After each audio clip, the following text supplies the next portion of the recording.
గ్యాలరీలో కేంద్ర మంత్రి గారు ఉండి చూస్తున్నారండి, రామ్మోహన్ నాయుడు గారు. Thank you sir.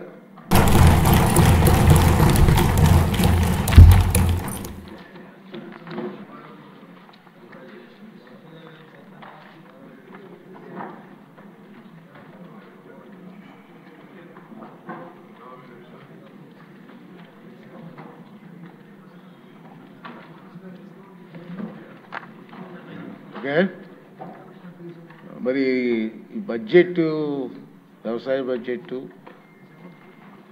మన ఫైనాన్స్ మినిస్టర్ బడ్జెట్ జరుగుతున్న సమయంలో గ్యాలరీలో కేంద్ర మంత్రి గారు ఉండి చూస్తున్నారండి, రామ్మోహన్ నాయుడు గారు.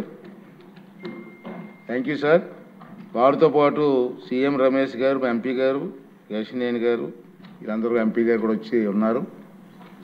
బడ్జెట్ అంతా విన్నారు, వారు కూడా చూస్తున్నారు కాబట్టి వారికి కూడా థ్యాంక్స్ చెప్తూ మరి ఈనాటి సమావేశం ఇంతటితో ముగిసింది.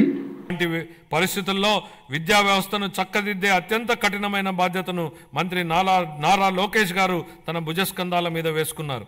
నేటి బాలలే రేపటి పౌరులనే భావనతో విద్యా వ్యవస్థను ప్రక్షాళన చేయడం మొదలుపెట్టారు. రిజల్ట్ ఓరియంటెడ్ ఎడ్యుకేషన్పై దృష్టి సారించి ఆర్టిఫిషియల్ ఇంటెలిజెన్స్ వంటి టెక్నాలజీ విషయాలను ప్రధాన పాఠ్యాంశాలుగా తీసుకురావడానికి ఆయన చేసిన ప్రయత్నాలతో మన పిల్లలు ప్రపంచ స్థాయిలో పోటీపడి రాణించడానికి సిద్ధమవుతున్నారు. సమాజానికి విద్య ఎంత అవసరమో చైనీయుల సామెత ద్వారా వ్యక్తీకరించబడింది. మీరు సంవత్సరానికి ప్రణాళిక వేస్తే వరి నాటండి, దశాబ్దానికి ప్రణాళిక వేస్తే చెట్లు నాటండి, జీవితకాలానికి ప్రణాళిక వేస్తే ప్రజలకు విద్య నేర్పండి. పిల్లలకు విద్య అందించడం తల్లిదండ్రులకు భారం కాకూడదని మా ప్రభుత్వం బలంగా విశ్వసిస్తోంది. ఏ కారణం చేతను ఏ బిడ్డ విద్యకు దూరం కాకూడదని విశ్వసిస్తున్నాం. ప్రతి తల్లి తన పిల్లలను పాఠశాలకు పంపేలా ప్రోత్సహించే లక్ష్యంతో మరో సూపర్ 6 హామీని అమలు పరిచే దిశగా తల్లికి వందనం పథకాన్ని ప్రారంభిస్తున్నాం.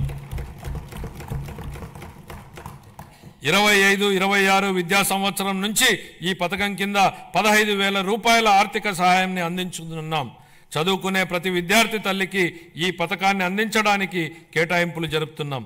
ఈ పథకం ప్రభుత్వ మరియు ప్రైవేటు పాఠశాలలో 1 నుండి 12వ తరగతి వరకు చదువుతున్న పిల్లలకు వర్తిస్తుంది. అదేవిధంగా సర్వేపల్లి రాధాకృష్ణ విద్యామిత్ర పథకం ద్వారా 35.69 లక్షల మంది విద్యార్థులకు ఉచితంగా పుస్తకాలు, యూనిఫామ్లు, డొక్కా సీతమ్మ మధ్యాహ్న బడి భోజనం పథకం ద్వారా విద్యార్థులకు పౌష్టికాహారాన్ని అందిస్తున్నాం.